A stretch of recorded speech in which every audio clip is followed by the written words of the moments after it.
नमस्कार दोस्तों, आप देख रहे हैं 4 PM महाराष्ट्र और मैं हूं मयूर परीख। दोस्तों, एनसीपी में हुई उभी फाड़ का फायदा क्या बीजेपी बारामती में ले पाएगी? आज ये सवाल इसलिए क्योंकि बीजेपी की राष्ट्रीय रणनीति ये रही है कि अपनी विरोधी पार्टी का जो सबसे बड़ा कैपिटल सेंटर हो उसे हमेशा गिराया जाए, बड़े नेता को घर पहुंचाया जाए, जिसके बाद पार्टी को आसानी से चुनावी मैदान में गिरा दिया जाए। यही चीज हमने देखी अमेठी में। अमेठी और बारामती में अब हमें साम्य नजर आ रहा है। वो इसलिए क्योंकि बारामती पिछले कई दशकों से राष्ट्रवादी कांग्रेस पार्टी का गढ़ रह चुका है। बारामती से शरद पवार लगातार कई चुनाव जीतते आए हैं। कुछ समय पहले उन्होंने अपना चुनावी क्षेत्र बारामती से बदलकर माढ़ा कर दिया, लगभग 2 लोकसभा चुनाव से पहले, जिसके बाद बारामती का प्रतिनिधित्व सुप्रिया सुळे यानी शरद पवार इनकी बेटी कर रही हैं। इतना ही नहीं, बारामती की जो विधानसभा की सीट है उस पर पूरी तरह से अजीत पवार पिछले कई दशकों से जीतते आ रहे हैं। अजीत पवार के पार्टी से अलग होने की वजह से अब बारामती का गणित बड़े मामले में बड़े पैमाने पे बदल गया है। भारतीय जनता पार्टी बदले हुए समीकरणों के माध्यम से अमेठी की तर्ज पर बारामती की सीट कैसे गिरे इसकी गणित में जुटी हुई है। सबसे पहले मैं बारामती सीट के बेसिक स्टैटिस्टिक्स और कैलकुलेशन आपको बताता हूं, जिसके बाद इस शो में हमारे साथ जुड़ेंगे वैभव पुरोहित, जो कि एनालिटिकल माध्यम से बारामती का सिग्निफिकेंस, शरद पवार उनका रिलेवेंस और अगले लोकसभा चुनाव में क्या हो सकता है इस पर हमें बात करेंगे और कई सारी नई जानकारी देंगे। तो दोस्तों, बारामती ये लोकसभा सीट पर इस समय सुप्रिया सुळे सांसद हैं। साल 2014 में उन 70,000 वोटों से वो ये चुनाव जीती हैं। 2014 यानी वो दौर जब नरेंद्र मोदी ये सभी सीटों पर विरोधियों पर भारी पड़ रहे थे।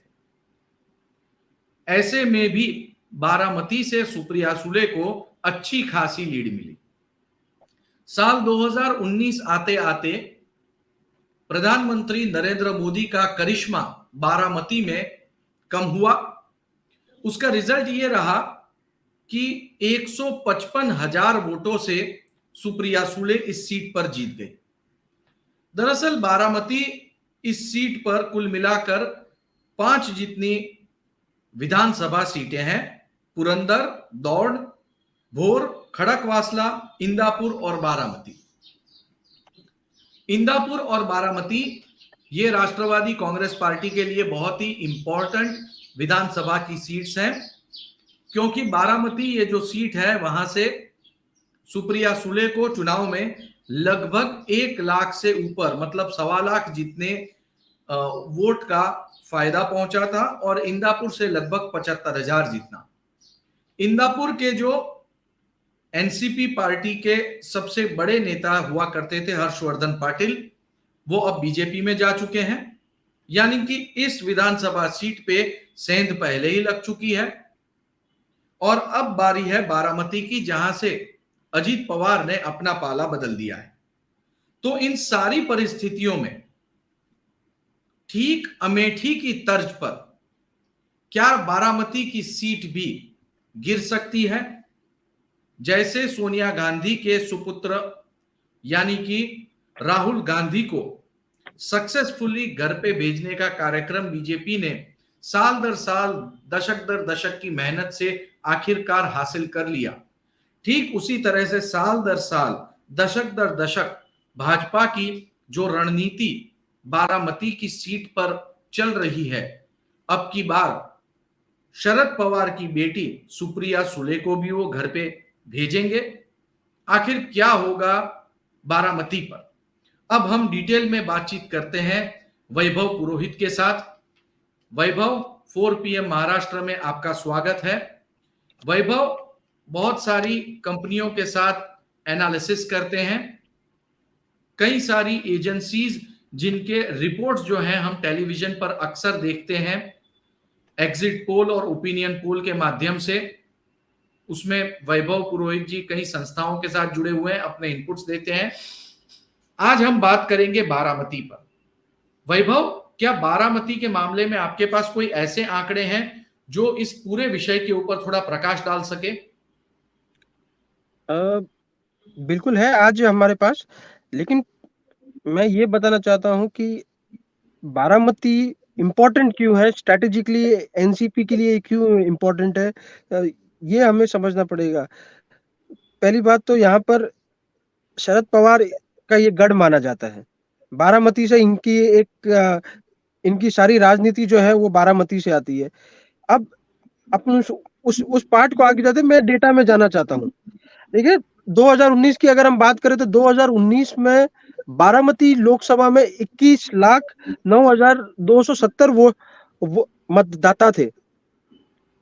इसमें से मैं आपको बता दूं, बारामती का 12% जो है वो एससी मतदाता थे, 2% जो है वो एससी मतदाता है और 4% मुस्लिम मतदाता है। अब इसके साथ ये 77% ये ग्रामीण है और 23% ये रूरल अर्बन है, सॉरी। तो ये मोटा मोटी ये बारामती की लोकसभा क्षेत्र है। इसके साथ अभी मैं आपको और अगर आगे बता दूं तो 2019 में वोटर टर्नआउट जो था वो 61% था, 61.5% था बारामती लोकसभा में। और उसके बाद जो नतीजे आए उसमें एनसीपी को जो मत मिले, सुप्रिया सुले जो है उसे 6,83,705 वोट मिले और 52.9% वोट शेयर था उनका। और बीजेपी का जो वोट शेयर था वो 40.9% था। तो ये मोटा मोटी ये बारामती लोकसभा क्षेत्र ये है। अब इसके आगे अगर हम चले तो बारामती लोकसभा क्षेत्र में 6 विधानसभाएं आती है। 6 विधानसभाओं में से बीजेपी, कांग्रेस, एनसीपी तीनों के पास 2-2 विधानसभाएं है। तो इसमें से बारामती जो है एनसीपी के पास है, इंदापुर एनसीपी के साथ पास है, पुरंदर जो है ये कांग्रेस के पास है, भोर जो है ये भी कांग्रेस के पास है, खड़कवासला बीजेपी के पास है, और दौंड जो है जहां से जो विधायक है उनकी पत्नी जो चुनाव लड़ी थी 2019 में वो बीजेपी के पास है। तो ये मोटा मोटी बारामती विधानसभा का लोकसभा क्षेत्र है। वैभव, अगर हम आंकड़ों की बात करें तो सुप्रिया सुले 52% वोट है, यानी बहुत बड़ा शहर है। लंबे समय से जो है वो यहाँ पे एनसीपी का दबदबा रहा है। अब की बार शरद पवार इन्हें सहानुभूति का एक बहुत बड़ा फायदा मिलने जा रहा है, ऐसे कई सारे एनालिस्ट कह रहे हैं। ऐसे में आपको क्या लगता है, लोकसभा चुनाव में जिस तरह से बीजेपी ने खेला कर दिया था राहुल गांधी का अमेठी में, उसी तरीके से पवार वर्सेस पवार की फाइट में बीजेपी कहीं ना कहीं अपने उम्मीदवार को जितवा सकती है, या ये बिल्कुल पॉसिबल नहीं है? नहीं, ये पॉसिबल तो है, क्योंकि 2014 की अगर हम चुनावों की बात करें तो 2014 में उस समय के जो कैंडिडेट थे वो महादेव जानकर थे, और वो धनगर समाज के आते हैं, और धनगर समाज जो है वो सेकंड लार्जेस्ट वोट बैंक है पूरे बारामती क्षेत्र में। और उस समय के अगर देखे तो उस समय एनसीपी 3 विधानसभाओं पर ही लीड कर पाई थी, इंदापुर, बारामती, ये जो इनके गढ़ है, और एक भोर। इसके अलावा बीजेपी उस समय दौंद, पुंडरपुर और खड़कवासला इस पे लीड कर रही थी। और जो वोट शेयर जो था उस समय 6.6% से ही वो सुप्रिया सुले को ज्यादा वोट मिले थे। इसमें से भी अगर आप लीड देखोगे तो इंदापुर और बारामती से इनको एक जबरदस्त लीड मिली। उसी की वजह से ये सीट इनकी ये सीट ये बचा पाने में कामयाब रहे थे। वरना अगर बारामती और इंदापुर से अगर इन्हें लीड कम कम मिली होती तो ये इन्हें निश्चित तौर पर इन्हें नुकसान होता। और उस समय जो कैंडिडेट थे उसी जो उसमें मात्र 69,895 वोट्स ही कम मिले थे। तो ये 2014 की गणित थी। अब अगर हम 2000 बात करें 2019 की, तो 2019 में भी अगर आप इंडिविजुअल असेंबली लेवल पे बात करनी पड़ेगी हमें, क्योंकि अब शरद पवार से अजीत पवार अलग हो चुके हैं। तो 2024 में क्या असर होगा उस पे हमें ध्यान देने के लिए एक समझना पड़ेगा कि 2000 की एनसीपी की जो लीड आती थी वो कहां से लीड आती थी और कितनी बड़ी लीड होती थी, ताकि वो ये 1,54,994 वोटों का जो अंतर है वो कहां से आया, ये हमें समझना बहुत जरूरी है। तो सबसे पहले अगर आप वोट शेयर देखोगे तो बारामती से बारामती से टोटल वोट अगर एनसीपी को मिले थे 2019 में तो 2.5 लाख वोट के ऊपर थे। और बीजेपी के जो कैंडिडेट थे उसको मात्र 47,000 वोट्स थे। और लीड जो थी तकरीबन तकरीबन 2 लाख वोटों के आसपास थी। तो ये एक बहुत बड़ी लीड होती है, एक असेंबली लेवल पे बहुत बड़ी लीड होती है। आपको मैं एक और बता दूं, 99% बूथ्स पे एनसीपी लीड कर रही थी। तो ये तो आप सोच सकते हो कि बारामती सिटी जो है जहां से अजीत पवार खुद चुन के आते हैं, उनका कितना प्रभाव है। नो डाउट शरद पवार का भी प्रभाव को आप इग्नोर नहीं कर सकते हो, लेकिन चूंकि अगर आप उसके बाद असेंबली इलेक्शंस में भी बात करो तो 1,65,000 वोटों से अजीत पवार खुद भी अपना चुनाव जीते थे, जो पूरे 82-83% वोट शेयर के साथ। तो ये पूरे महाराष्ट्र में सबसे बड़ी लीड थी। तो उनका प्रभाव एक है निश्चित तौर पर। तो बारामती की लीड इनकी 2 लाख थी। फिर आप इंदापुर विधानसभा को आपको देखना पड़ेगा। इंदापुर विधानसभा से एनसीपी को लीड मिली थी 70,000 वोटों से। 70,000 की लीड एक डिसाइसिव लीड होती है। लेकिन ये लीड में एक बहुत ही इंपॉर्टेंट चीज है, उस समय कांग्रेस के जो पूर्व मंत्री थे हर्षवर्धन पाटिल, वो इस वक्त पार्टी स्विच ओवर करके भाजपा में जा चुके हैं। और वो अगला चुनाव 2019 में जब उन्होंने भाजपा से लड़ा था तब मात्र 3,000 वोटों से वो चुनाव हारे थे। तकरीबन 3,000 वोटों से वो चुनाव हारे थे। तो ये जो फैक्टर है, अब इंदापुर के जो एमएलए है वो भी अजीत पवार गुट के साथ नजर आ रहे हैं, और प्लस हर्षवर्धन पाटिल। ये फोर्स जब एक होती है तो कई मायनों में इंदापुर विधानसभा में लीड लेना अब एनसीपी के सुप्रिया सुले के लिए एक तकलीफ वाली बात हो सकती है, चिंता का विषय है उनके लिए इंदापुर विधानसभा। अब तीसरी जो लीड इन्हें जहां से मिली थी ये मैं आपको बता दूं, ये मिली थी पुरंदर से। पुरंदर जहां से कांग्रेस के विधायक है। अब लेकिन लीड का जो अंतर था वो 9,681 वोट का ही था। तो कांग्रेस एनसीपी के जो कैंडिडेट थी सुप्रिया सुले, उसे 1,04,872 वोट मिले थे। और बीजेपी को 95,191 वोट्स मिले थे। तो 9,681 की जो लीड है ये कोई ज्यादा बड़ी लीड नहीं है। हालांकि विधानसभा में के बाद कांग्रेस के एमएलए यहीं से चुन के आए थे। एक जो चौथी जो सीट है जहां से बीजेपी को जो लीड मिली थी, लेकिन एक और बात मैं आपको बता दूं चौथी सीट पे जाने से पहले, पुरंदर लोकसभा विधानसभा ये वो सीट है जिसमें 2014 में कांग्रेस सुप्रिया सुले लीड नहीं मिली थी, ये यहाँ से ट्रेल कर रही थी। तो ये एक स्विंग विधानसभा हम मान सकते हैं इसे। और उसके बाद जो चौथी लीड जो 2019 में जहां पर एनसीपी को मिली थी वो है भोर विधानसभा, जहां से उन्हें लीड मिली थी 19,000 वोटों की। और लेकिन वहां पर भी बीजेपी 90,000 वोट के आसपास पाई थी और एनसीपी 1,09,000 के वोट के आसपास पाई थी। तो बीजेपी तो जो लीड जो मिली है बेसिकली, आप अगर एनालिसिस करें एनसीपी की जो लीड मिली थी वो इंदापुर बारामती से थी। बाकी दोनों सीटों से इतनी बड़ी लीड नहीं थी कि चुनाव की अपने आप को कह सके कि मैं सेफ हूं।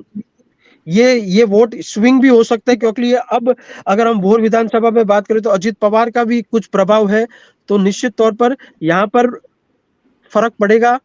अब कितना असर पड़ेगा ये समय बताएगा, लेकिन स्थिति अगर 2019 से 2024 का अगर हम एक आकलन करें वोट शेयर के हिसाब से, वोटों की लीड के हिसाब से, तो निश्चित तौर पर सुप्रिया सुले के लिए चिंता का विषय है।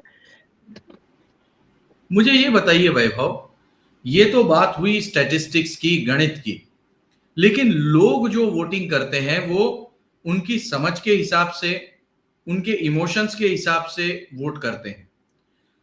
क्या हमें इस बात को कंसिडर करना चाहिए कि भले अजीत पवार बारामती से एमएलए हों, भले हर्षवर्धन पाटिल जो हैं वो बीजेपी के पास चले गए हों कांग्रेस से इंदापुर में, और इंदापुर और बारामती के एमएलए भले ही इस समय शरद पवार के खिलाफ हों, मेरा सवाल यह है कि जब शरद पवार खुद बारामती के लिए मैदान में उतरेंगे प्रचार के लिए, तो इस इमोशन में ये सारे नेता साफ नहीं हो जाएंगे? देखिए, अगर आप लोकल स्तर पर आप बात करोगे तो तो लोग कहेंगे कि एनसीपी ने एनसीपी में नहीं, पवार फैमिली ने हमारे लिए बहुत काम किया है। ये वो क्षेत्र है जहाँ पर ज़्यादा बरसात नहीं होती है, लेकिन यहाँ पर आपको हरियाली दिखेगी, यहाँ पर आपको 3-3 शुगर कोऑपरेटिव मिल्स दिखेगी और इतने और भी कई सारे विकास के कार्य हैं जो दिखेंगे, और लोगों को बारामती छोड़कर पुणे तक नहीं जाना पड़ता है अपनी समस्याओं को लेकर। तो ये है, निश्चित तौर पर शरद पवार जी का एक इमोशनल अपील रहेगी, और इमोशनल अपील महाराष्ट्र में थोड़ा जो, और खासकर बारामती में तो, क्योंकि इस कॉन्स्टिट्यूंसी को सींचा है, अगर हम क्योंकि की बात करें तो शरद पवार ने सींचा है, तो वो एक अपील मायने रखेगी। लेकिन मेरा मानना ये रहता है कि आज की तारीख में वोट कौन दिलवा सकता है। देखिए, शरद पवार के पास जो अभी आज जो खेमा खड़ा नजर आ रहा है, वे हो सकता है वो उनकी उम्र हो चुकी है, लेकिन जो कार्यकर्ता, युवा कार्यकर्ता जो है, वो बंटे हुए हैं। वे अजीत पवार और शरद पवार में बंटे हुए। तो एक्स्ट्रा मेहनत करनी पड़ेगी शरद पवार को इस बार, लेकिन इमोशनल अपील जरूर काम करेगा, ये बात निश्चित तौर पर है। जी, बहुत बहुत धन्यवाद वैभव पुरोहित जी। आपने डिटेल के साथ में हमें डिटेल में बताया कि आखिर बारामती में चल क्या रहा है, वोट का गणित क्या है। तो दोस्तों, भारतीय जनता पार्टी की रणनीति जो है, जो हमेशा ही पार्टी इलेक्शन मोड में रहती है, वो पार्टी चाहे चुनाव जीते या हारे, ग्राउंड स्तर पे मेहनत वो हमेशा करती रहती है। हमने ये देखा कि इन्होंने रायबरेली और अमेठी में मेहनत की, अमेठी में सक्सेस मिला, स्मृति ईरानी चुनाव जीत गई। बारामती में भी वो लंबे समय से मेहनत कर रहे थे, चाहे भले ही प्रधानमंत्री नरेंद्र मोदी शरद पवार को अपना राजनीतिक गुरु मानते हो। और अब मामला यहां तक आन पहुंचा है कि अजीत पवार के अलग हो जाने से बारामती सीट का गणित जो है वो पूरी तरह से बिगड़ गया है। देखना यह है कि बीजेपी अमेठी की तर्ज पर बारामती को हिला पाती है, या शरद पवार, जिन्होंने बारामती को एक अच्छे मुकाम तक पहुंचाया, एक अच्छे स्तर तक लेकर गए, लोग शरद पवार को ही वोट करेंगे। लगभग 4-6 महीने के बाद जब लोकसभा चुनाव होंगे, तब इस बात का हमें पता लग जाएगा और हमें समझ में आ जाएगा कि आखिर बारामती की जनता किसके साथ है, क्योंकि उसका परिणाम जो है, उसका असर जो है, वो अजीत पवार और विधानसभा चुनाव पर भी पड़ेगा। तो दोस्तों, महाराष्ट्र की राजनीति की ऐसी ही इनसाइडर न्यूज और एनालिटिकल न्यूज जानने के लिए आप 4 PM महाराष्ट्र को सब्सक्राइब करें, बेल बटन दबाएं, और यदि ये एपिसोड पसंद आया हो तो उसे लाइक करें, कमेंट करना न भूलें। बहुत बहुत धन्यवाद।